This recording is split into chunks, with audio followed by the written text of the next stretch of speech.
Yibunei HaMikdash Hirtzio inte malai O korles ozman.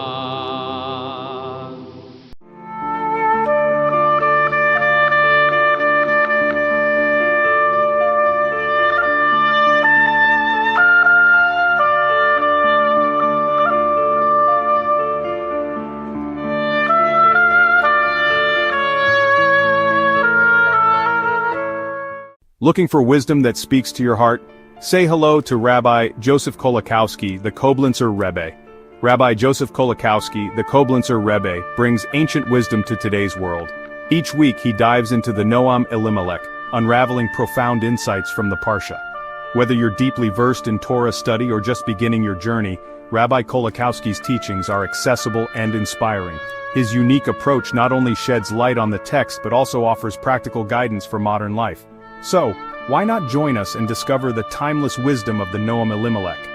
With Rabbi Kolakowski, every Parsha becomes a path to deeper understanding and personal growth. Tune in and let the Koblenzer Rebbe illuminate your week with Torah truths that resonate. Subscribe now to stay inspired and spiritually connected. Shalom and blessings, welcome to our channel. Every Wednesday, Rabbi Kolakowski, affectionately known as the Koblenzer Rebbe, shares a teaching from the holy Hasidic volume, Noam Elimelech. This week, for Parshas Behar, the Rebbe Rabbi teaches a homily on the importance of faith and trust in God's blessings, and how lack of faith could get in the way.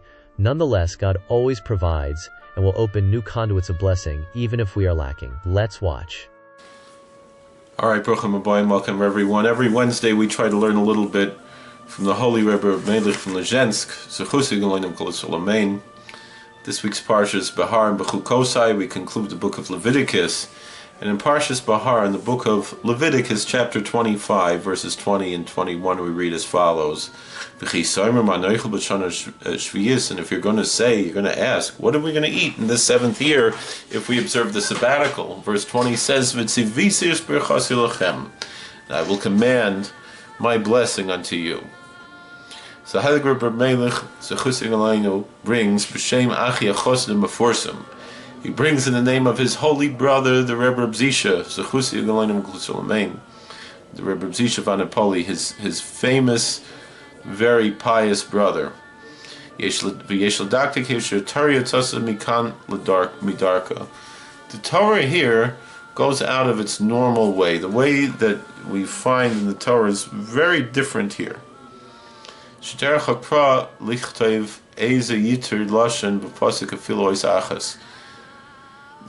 avoids even having one letter extra in the Torah. It's so concise and perfect.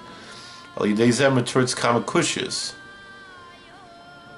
so if there's one extra letter or one extra word, that it's only there to answer many questions.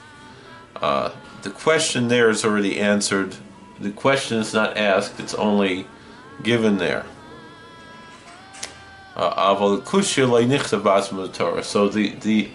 generally what we find is that the answer is given, but the question is not given. But here the question is written in the Torah.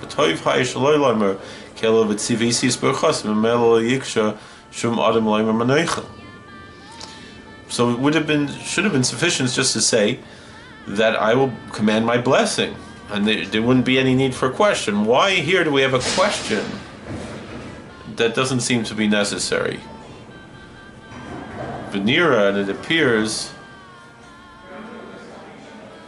that when the blessed Lord created the world,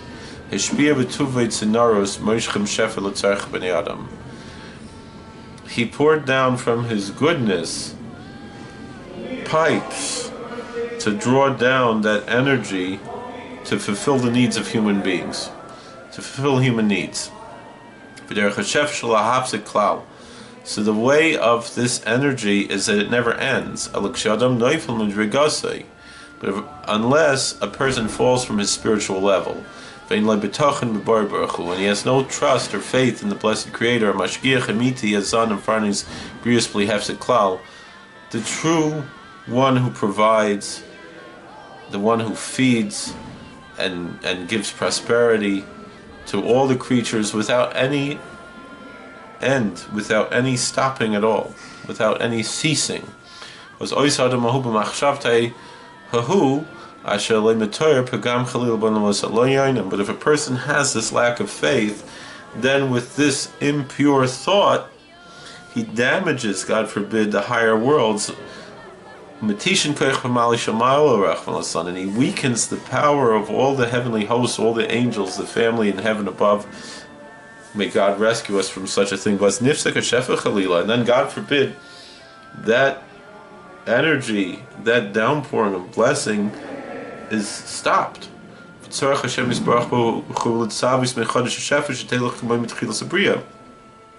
then God has to enter back into the creation to command a new outpouring of blessing, that it should go just like it was in the beginning of creation. And that's the meaning of why it says, and if you ask, the Torah is teaching us the ways of God.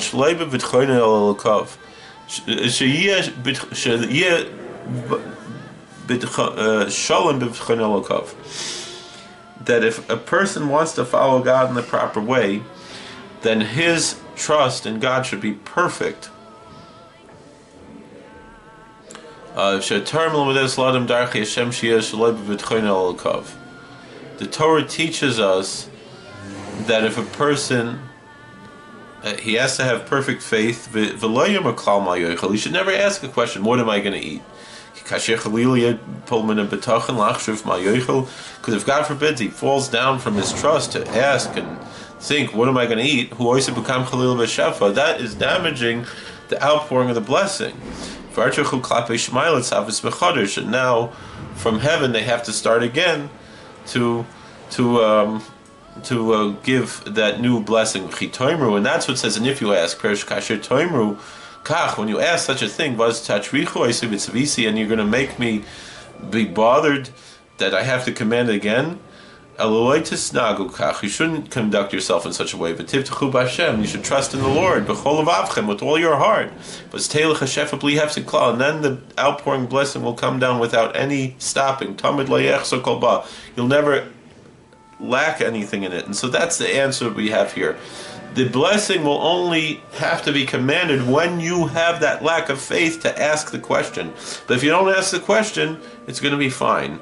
Thank you for watching. God bless. Please like, share, and subscribe, comment, and we should all be blessed to constantly have perfect faith. And even if we lack in our faith, God should still have mercy on us, and we should always have the blessings coming down on us, both spiritually and materially. Thank you for watching. God bless. Please like, share, and subscribe, comment. We'll see you later. We hope you enjoyed this content. This channel has over 5,000 videos, including Torah commentary, podcasts, footage of Jewish and historical events, and much more. We are sure you will find more videos you will enjoy. Please like, share, subscribe, hit the bell button, and comment. Rabbi Kolakowski often makes videos based on questions in the comments section, so you might have a video made just for you. By helping this channel grow, you are helping to spread Torah. God bless.